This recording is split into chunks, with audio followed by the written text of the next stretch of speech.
Hinahanap niyo ba ang isang tahimik na bakasyon? Malayo sa ingay ng syudad? May isang lugar sa Batangas na parang sarili niyo ang beach. Tara, samahan niyo kami sa aming biyahe patungo sa Kaway Beach, Camp Lobo, Batangas.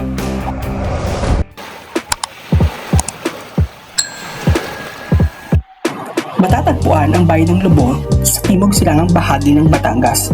Kilala ito sa maliliing sa dagat, tahimik na baybay at mga beach na hindi pa masyadong matao. Perfect para sa isang family getaway. Mula Maynila, aabutin ng humigit kumulang 4 na oras ang biyahe papuntang Lobo. Pero sulit at worth it naman. Hi guys! Isa na naman pong travel vlog ang i-share namin sa inyo. So right now, nandito kami sa Kaway Beach Camp. So first time namin itong mag-camp. So saan ito? Dito to sa may Malabrigo, Lobo, Batangas. Galing, kabisado niya. Of course. Malabrigo. Malabrigo, oo.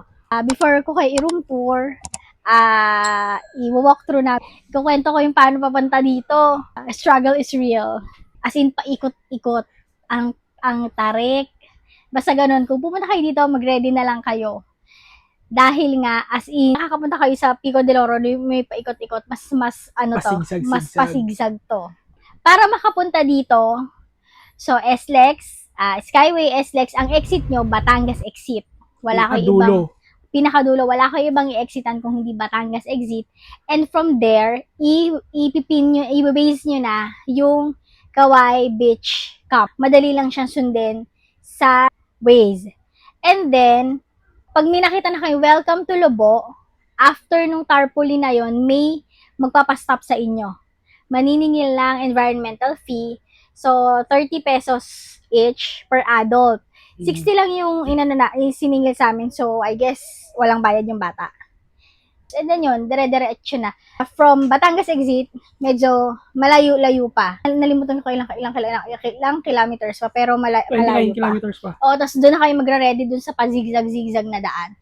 Pero worth it naman. And, bigyan namin kayo ng camp tour. Ay, nabook pala namin to through their Facebook page. Pero, kung mag-check kayo ng mga Facebook page, careful din kayo.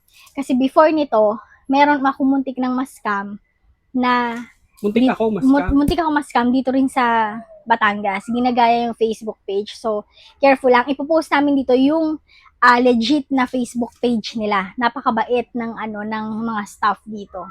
Itong nabook namin na tent ay with aircon kasi ito na lang yung available. Ang ganda niya. Spacious niya. Actually, pwede ito for up to 6 packs. Pero yun nga, since 3 lang kami, so napakaluwag. Ang luwag nito, super. Pero kung 6 packs kayo, kasya kayo dito, maglalatag sila ng 3 beds. Ito pala ay book for 3, 4. And with free breakfast. And unlimited kapeng barako. Sa breakfast? So, sa breakfast. And then yung breakfast, plated lang naman siya. May choices lang na ibibigay sa inyo, mga silog-silog. So, good enough, di ba? Parang, wala na kayo iintindihan the following day. Pwede rin kayo magdala dito ng i-grill lang. Hindi pwede magdala ng lutuan, ganyan. Tapos, anyway, meron namang mga malalapit dito. Actually, before kaming mag-take ng film, kumain muna kami kasi gutom na kami. May malapit na kainan dito kay Susan. Aling Susan. Oo. Yes, O, yun. Masarap yung pansit nila. Highly recommended yung pansit nila. Let's eat! Yung lomi, ay okay lang. Tapos yung chicken, masarap yung chicken nila. Meron naman kayong mga makakainan dito kung ayaw nyo magbaon. Pero yun nga, kung magbabaon kayo, yung pang-grill lang as much as possible. Meron sila ditong pag-ihawan. Tapos, bibilihin nyo yung uling. Tapos tinanong ko kung meron na silang mga gamit like tong, scissor, meron na daw sila. Meron na ata silang pwedeng i-provide na kitchenware, mga gamit sa sa pang-ihaw, yun. Meron ding table, chair, tapos, wag lang kayo mag-expect na ang beach dito ay sand. Ito ay mga pebbles, maliliit na bato-bato. Pero, clear naman daw yung tubig dun sa dagat. So, itatry pa namin later. So, tara, labas tayo. Pakita namin sa inyo yung labas. Yung CR, sabihin mo. Ay, yun pala. Since tent ito, syempre, wag din tayo mag-expect na may CR sa loob, no? So, ang CR dito ay common. Maghiwalay naman yung shower and toilet. And yung tent kasi dito ay I think 6 lang ba? 5? 7. 7? O, 7. So, hindi naman kayo mahihirapan din na na gumamit ng toilet. Kung magte-tent kayo, expect nyo yung mga dapat i-expect pag ganun ng camping lang. So, maganda nga to kasi may aircon. Yun, meron din naman pala silang tent na walang aircon. Nagkataon lang, nung nagbo-book ako, ito na lang yung available nila. Ang mga inclusions yung free breakfast na plated. Unlimited drinking water. Use of yung grill. May towels na rin palang kasama. May shampoo and soap na rin sa CR. And then, may access nga sa beachfront. And may bonfire. Pero yung bonfire, 350 yung charge. Also, free yung parking. Ayun, meron din naman sila dito. Pwede kayo mag-order. May menu silang ipoprovide sa inyo pag pag nakipag-usap kayo dun sa Facebook page nila. So, yun na. Tara, labas tayo.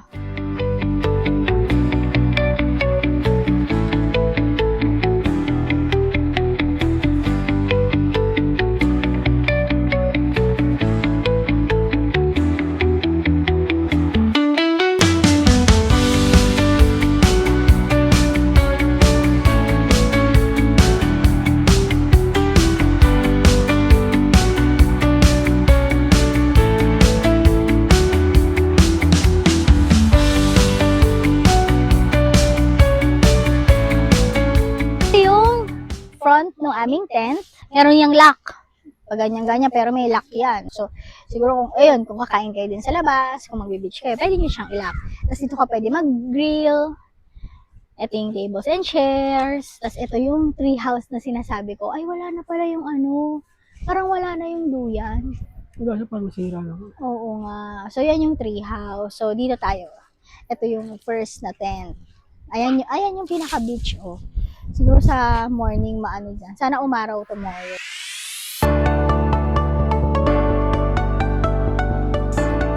Guys, ito yung toilet na sinasabi ko sa inyo. Let's check. Yan, ito yung 4 toilets. 4 yan. So, ayan. 1, 2, 3, 4. Oh, pretty decent. May hand wash. Oh, may foot washing area pa. Saan ka dyan? And then, ito yung shower. May paupuan yung shower. Saan ka dyan? Yung shampoo and body wash. Di ba? Naka-body wash ka. Saan ka dun? Di ba? May body wash. Campfire tent lang to, pero may body wash. So, 4 yan. So, pwede siyang gamitin lahat. Tapos, may pa-hanger. Talaga na. Kauai Beach Camp, may iba't ibang kubo at cottages na pwedeng rentahan. Perfect para sa barkada o buong pamilya. May mga tent camping area din para sa mga gustong mas malapit sa kalikasan. Pero hindi na ito parte ng Kauai Beach. So hindi ka pwede magbuo ng sandcastle dito, baby. Wala ditong sandcastle. Pebbles castle. Ha? Pebbles Mabato ang castle na mabubuo mo dito. Hindi sand. So ayun na nga. Ang dagat. So ito, ang beach. Malamig. So hindi Pero nga malinaw siya. naman yung tubig, no? Malinaw naman yung tubig. Ano siya? Pwedeng talagang mag-swimming. Mabato lang talaga, hindi siya sand. So pwedeng mag-swimming. Ang lamig. Malakas lang yung hangin, baka di nyo marinig. Pero, parang hindi siya kasing lamig nung sa iba. Okay lang siya. Oo. Oh, yeah. Ganda lang ganda lang view. Ako pa yun. Yeah, ganda lang view. Tabi. So mamaya mag-iihaw tayo. Later mag-iihaw tayo. Sabi ni Kuya mag-bonfire daw dito. Pero, ito yung harap alam ng beach, ko, ito yung harap ng Kauai. Hindi ko alam bakit mag-bonfire si Kuya. May bayad yung bonfire, 350. Baka ililibre niya na kami. Mabait si Kuya. Baka mag-libre nila kasi puno sila ngayon, no? Ay, oo, puno. Baka kasi puno eh. Actually, first time namin itong mag-camp. Oh. Pati yung ganitong setup na common yung CR. Pero mukha namang mag-e-enjoy naman kami. Mukhang malinis naman eh, hindi Malinis, In fairness, malinis yung shower and toilet. Ang sisipag yung mga staff, you know, right? Oo, so ang babait nila. sa kotse pa lang, no, mag-a-assist na sila sa'yo kung anong pabubuhat mo, yung mga ganon. Ako dami kakainan sa labas. Oo nga. Ang dami. Diyan si Tia Susan, nandiyan si Tita Rosie, katapat ni Tita Susan. Seryoso? Oh, bakit? Meron ba? Ano nga rin si Tita Malu? Weh! May halo-halo nga din nun, kaya lang busog na kami. Siguro, mamayang gabi. Oh. Ang hangin, no? Ito pa pala guys, please take note, yung signal dito ng mga phone, ang meron lang signal dito ay Globe. Sabi, GOMO. So, wala naman kaming GOMO. So, Globe. Tried and tested. Yun ang may signal. LTE. Yung smart, wala talaga. Wala ako, naka-smart kasi ako. So, walang signal. So, yun lang. Kung pupunta kayo dito, make sure na at least isa man lang sa kasama nyo ay naka-Globe. Kasi nga, walang signal ang smart. Globe or GOMO daw. Paglapit talaga dun sa ano, no? Oo, pagpasok talaga nung... No, ba? Hindi ko actually napansin pala kung saan. Pero nung malapit na dito sa Malabrigo na, wala na akong signal. Yung Globe, ayun, LTE. Yun lang.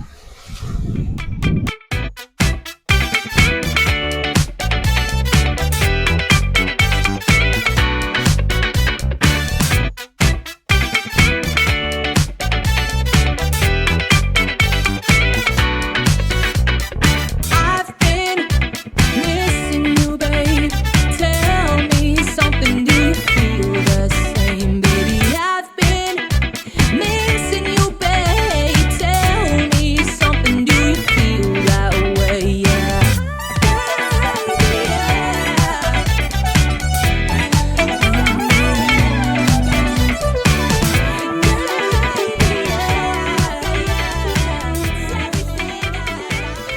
Let's pray. Bless us, O Lord, because I give which the praises and bow down that you can hallowed and Thank you, Lord. Let's eat, guys. Kakain na kami. Ito, ang bilis ng rice nila, oh. Tsaka ang laki nung ano, Oh, mainit pa. Kaysa magdala tayo ng sinaing. Sasain ka pa. Oo, magsasaing ka pa. Ito na. Diba? Salted egg. Hindi kompleto ang ganitong mga pagkakataon kung walang salted egg. Yan, salted egg. Hello. Ganun lang yan. No. Why? It's what?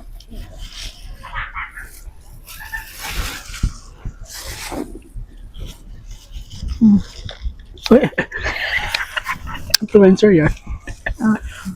Siyempre, ang belly sa akin. Alam mo yung swerte ko. Swerte naman talaga ako sa asawa ko, no? Pero ang swerte ko, hindi siya nakain ng belly. So, wala akong kain. Yung anak namin, itong si Rafa, ayaw din ng belly. So, the belly is all mine. Dami kong sinasabi, kumain na tayo.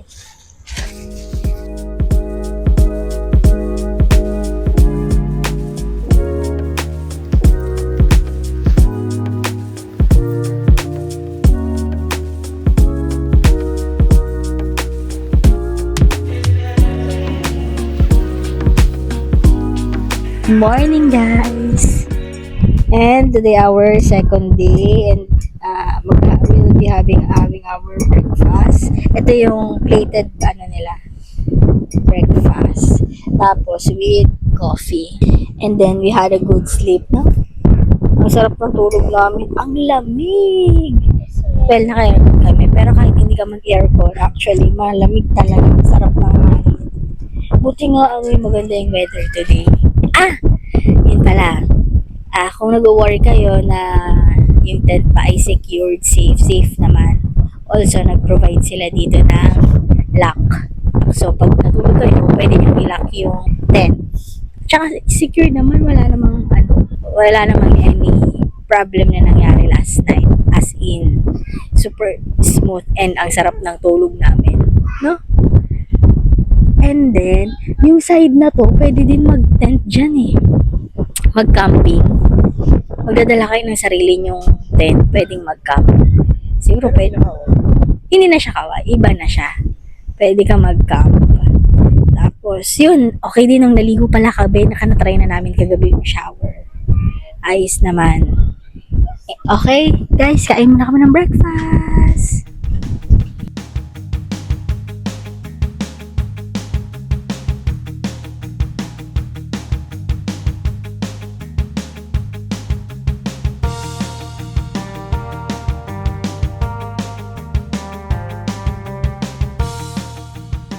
Yun Ha? yung sabi ko.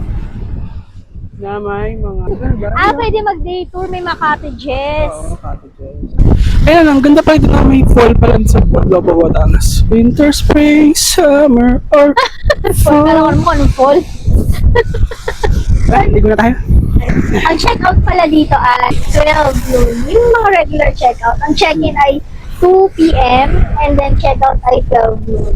At tapos, yung payment pala, through their bank transfer, meron ding GCash. Half, and then yung remaining upon checkout na. Kasi tinatanong ko kahapon kung paano bayaran yung remaining pag checkout na lang daw. Also, yung mga binili naming rice and uling. Ang uling ay 35 ba? 45, parang ganun. Tapos, yung breakfast pala on time. Pag sinabi nyo 8 a.m. 8 a.m. serve Oo, na 8 a.m. Nandiyan na talaga. Oo, init-init pa.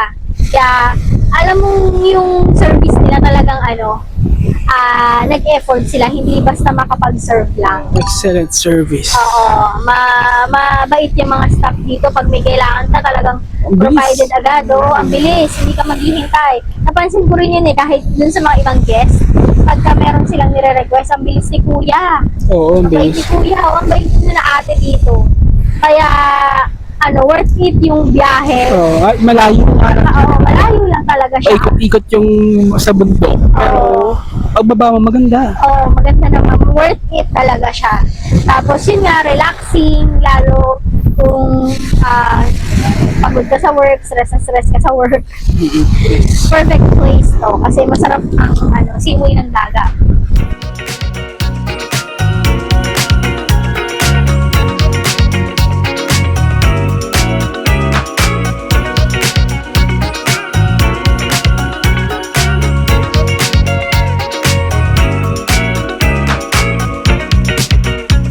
Hi guys! Pauwi na kami.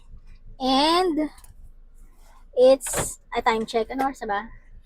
12:15. So yun, nag-check out na kami, nag-settle na kami ng remaining balance. And i-clarify ko pala, no, yung breakfast ng kids, hindi siya free if hindi siya kasama sa head count, meaning dun sa bed na inavail nyo. Kasi ang inavail namin, one bed lang. Hindi kasi din clear nung kausap ko sa admin nila na tinanong ko kasi kung free ba yung kid sa breakfast. Oo daw, basta kasama sa head count.